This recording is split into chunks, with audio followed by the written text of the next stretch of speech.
गांधी जो है इस अरसे में कि वो जी बड़ा अमन का पैगंबर बना हुआ है और लोग उसको बड़ा यानी उसकी तारीफ करते हैं कि वो उसने पाकिस्तान और हिंदुस्तान के दरमियान बड़ी यानी दानिशमंदी से मामलात को सुलझाने की कोशिश की। पाकिस्तान का जो हिस्सा हिंदुस्तान ने रोक रखा था असासों का, वो दिलवाने की कोशिश की। हम्म, इसी चक्कर जी में वो जान से चला गया। लेकिन कश्मीर के मामले में उसका किरदार इंतहाई गलीज है, मैं यही लफ्ज इस्तेमाल करूंगा। हमें चौधरी मोहम्मद अली पर जरूर एतमाद करना चाहिए, जी इसलिए कि चौधरी मोहम्मद अली हमारी पाकिस्तान की सियासी तारीख में वो आदमी है जिन्होंने हमेशा सच बोला, कुर्बानी भी दी और पाकिस्तान को पहला आइन भी दिया, जो बड़ा नामुमकिन हो चुका था। जो जनरल कुरैशी थे, उन्होंने ये खबर बानी पाकिस्तान तक ना पहुंचाई, हालांकि उस रोज वो लाहौर में थे।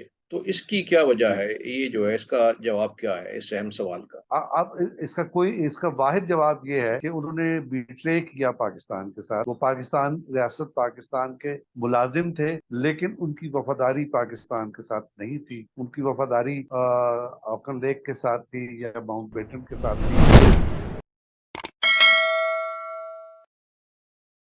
अस्सलाम वालेकुम नाजरीन, मैं हूं नवीद इलाही। आप देख रहे हैं डिस्क्लोजर यूट्यूब चैनल।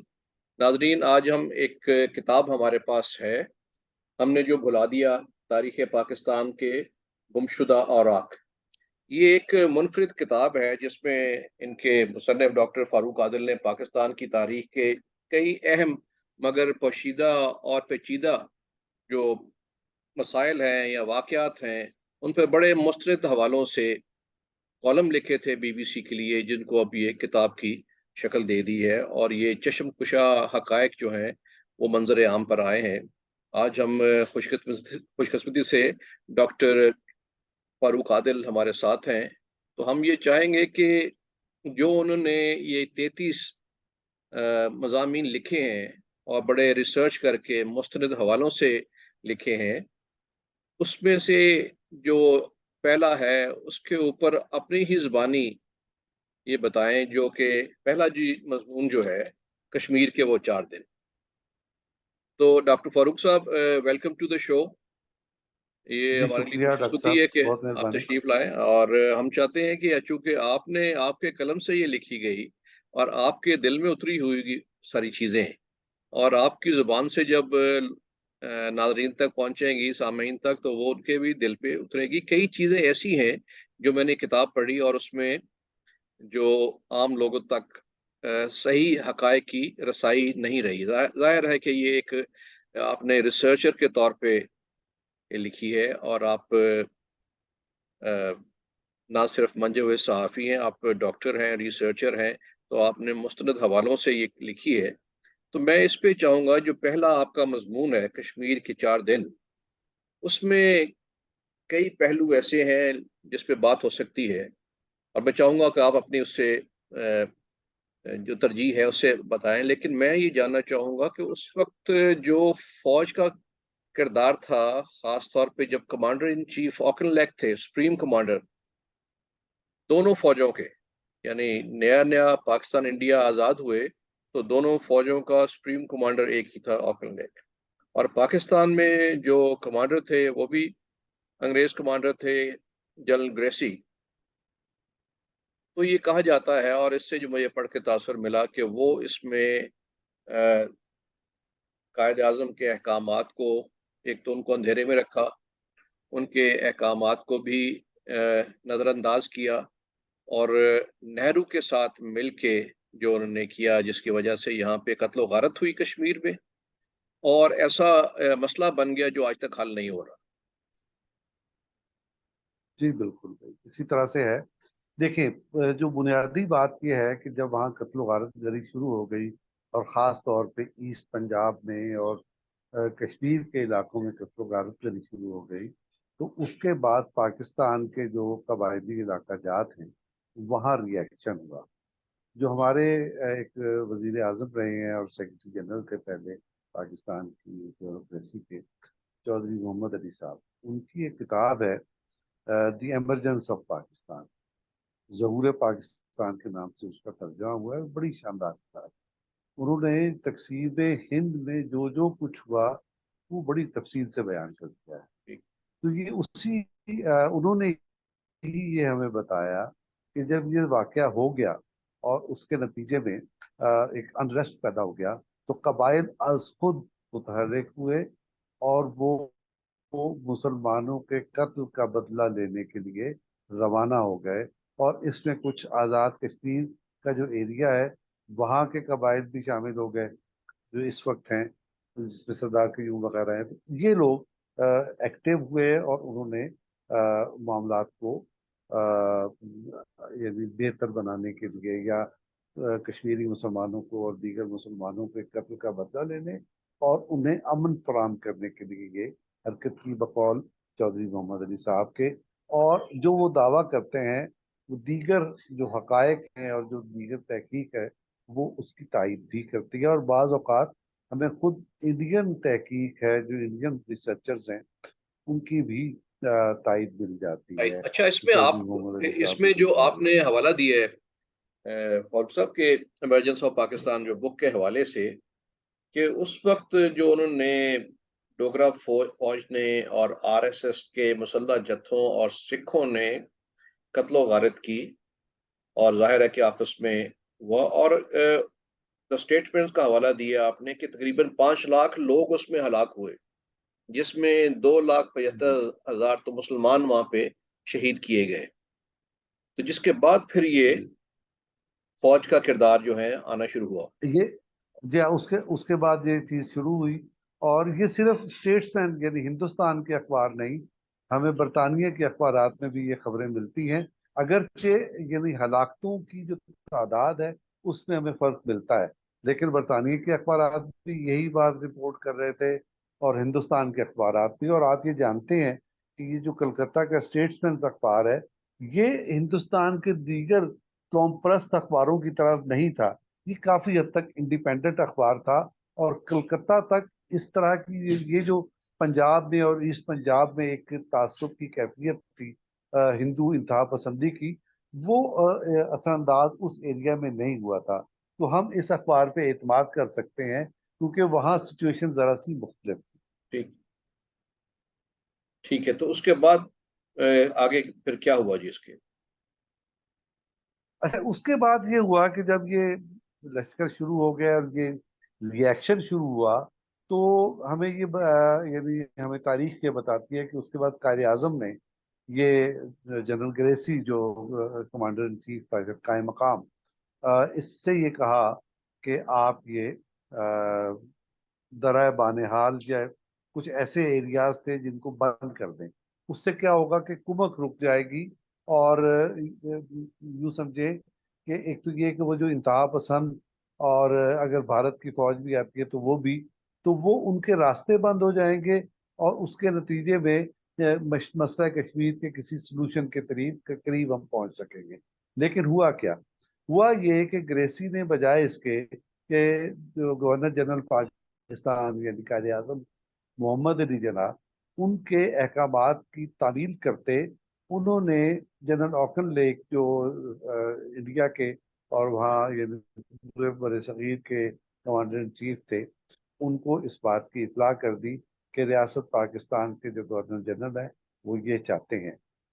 और उनका बराह रास्त रब्ता ऑकन लेक का गवर्नर जनरल जो इंडिया के थे लॉर्ड माउंटबेटन उनके साथ था, तो उन्हें उससे आगाह कर दिया। तो यूं एक बिल्कुल जो ऐसा एक यानी अचानक जा पकड़ने वाला प्लान होता है, जैसे जंग में तो असल बात राजदारी ही होती है और अचानकपन होता है उसमें, तो वो चीज खत्म हो गई और जवाबी तौर पे एक प्लान बन। ठीक है। लेकिन इससे पहले आपने ये फरमाया है कि ये जब जो चौधरी मोहम्मद अली साहब ने लिखा है कि ये कबायली जो है 26 अक्टूबर तक श्रीनगर के मुजाफात में पहुंच चुके थे, लेकिन इनकी रवानगी की इतला हुकूमत पाकिस्तान को नहीं थी। तो जी ये उनका लाइलमी और दावा बेखबरी क्यों? इसलिए कि इंटरनेट का जमाना नहीं था और इतनी जल्दी खबरें भी नहीं पहुंचती थी। और जब ये चले गए और उन्होंने सरहद पार कर ली या एलओसी जो भी उस वक्त वो था या वर्किंग बाउंड्री वो क्रॉस कर गए, तो उसके बाद ये चीजें सामने आई। और ये इतना अचानक हुआ कि और यानी ये कराची में इसकी प्रॉपर इतला नहीं थी। तो आपने हमें ये चौधरी मोहम्मद अली पर मैं जरा माजूद चाहूंगा, हमें चौधरी मोहम्मद अली पर जरूर एतमाद करना चाहिए। ये इसलिए कि चौधरी मोहम्मद अली हमारी पाकिस्तान की सियासी तारीख में वो आदमी हैं हम्म, जिन्होंने हमेशा सच बोला, कुर्बानी भी दी और पाकिस्तान को पहला आइन भी दिया, जो बड़ा नामुमकिन हो चुका था। ठीक, तो जो, बिल्कुल ठीक। और इसके अलावा हमें बाद उनके जो स्टेटमेंट्स हैं उनकी तायद दीगर जराए से भी होती है जो गैर जानिबदार हैं या इवन पाकिस्तान के मुखालिफ। आपने ये लिखा है कि ये जो जनरल कुरैशी थे, उन्होंने ये खबर बानी पाकिस्तान तक ना पहुंचाई, हालांकि उस रोज वो लाहौर में थे। तो इसकी क्या वजह जी। है? ये जो है, इसका जवाब क्या है इस अहम सवाल का? अब इसका वाहिद जवाब ये है कि उन्होंने बिट्रे किया पाकिस्तान के साथ। वो पाकिस्तान, रियासत पाकिस्तान के मुलाजिम थे, लेकिन उनकी वफादारी पाकिस्तान के साथ नहीं थी। उनकी वफादारी ऑकन लेक के साथ थी या माउंटबेटन के साथ थी, या जो पॉलिसी उनको वहां से दी जा रही थी उसके मुताबिक वो। लेकिन मैं ये देख रहा हूँ कि उसके बावजूद वो 1951 तक यहाँ पे रहे हैं, इसी हैसियत में। तो क्यों नहीं उन्हें रिमूव किया गया इस कार्रवाई के बाद भी? अब बात यह है कि इस मौजू पर मैंने तो काम नहीं किया। अब आप तवज्जो दिला रहे हैं तो मुमकिन है कि मैं इस हाँ मौजू जी। पर काम करूं कि इतना अर्सा वो ये कैसे गुजार गए। लेकिन ये हम जान सकते हैं कि इसकी वजूहात क्या हो सकती हैं जो हमारे खित्ते के हालात रहे, और उसमें जो स्टैब्लिशमेंट, आज उस वक्त तो उसको स्टैब्लिशमेंट नहीं कहते थे, आज हम कहते हैं, तो उसका जो मिजाज और जो रवैया होगा वो, उसमें कुछ मजबूरियां रही होंगी।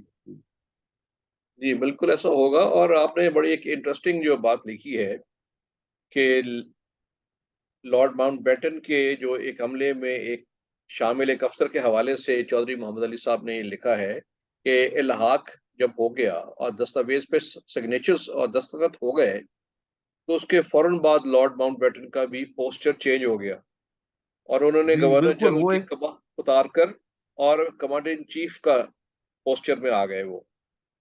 बिल्कुल। और वो कह रहे ये हैं, और बिल्कुल आपने ये स्टीफenसन के हवाला भी दिया है कि उसने गवर्नमेंट हाउस भारत जंगजदा दफ्तर का माहौल पेश कर रहा था, यानी वो एक फुल बिल्कुल फ्लैज ऐसे ये पार्टी बन बात, गए। बिल्कुल वो पार्टी बन गए थे। लेकिन देखिए, उनको पार्टी बनने का मौका कैसे मिला, ये बात बड़ी इंपॉर्टेंट है, इसको समझना चाहिए।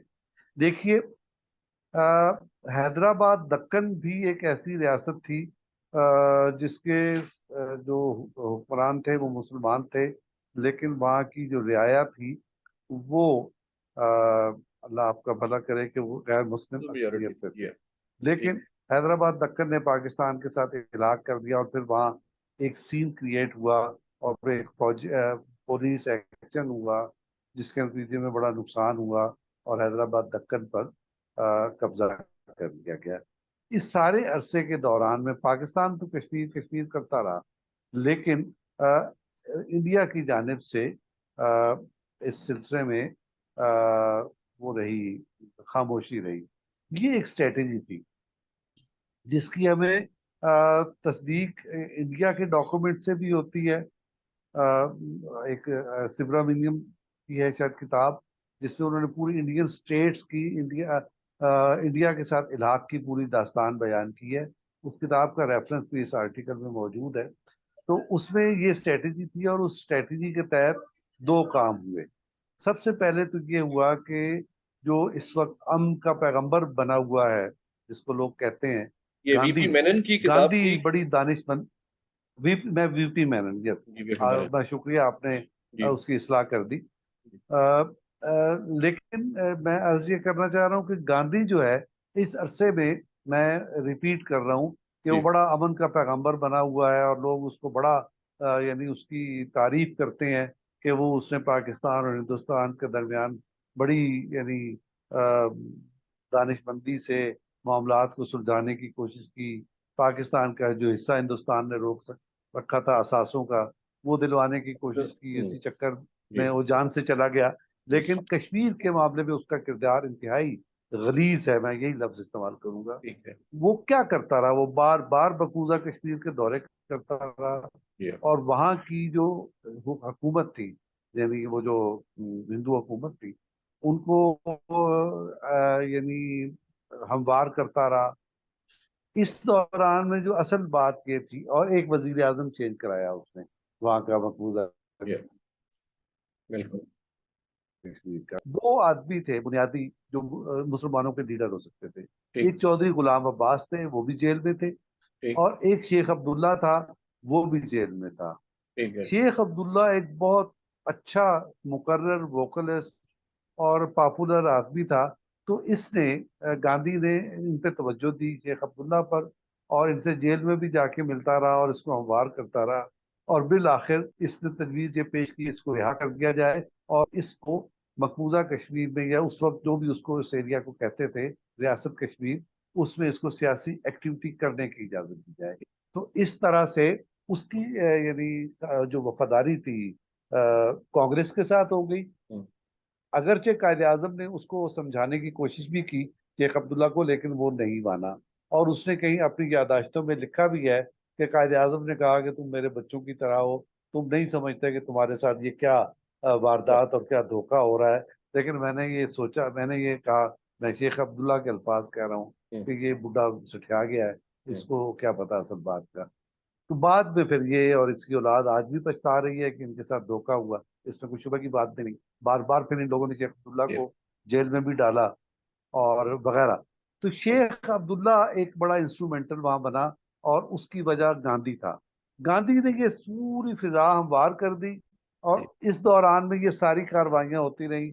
और उसके बाद जो ऑकन लेक का ड्रामा शुरू होता है, या लॉर्ड माउंटेन बेटन का मामला शुरू होता है, वो उसके बाद शुरू। ठीक।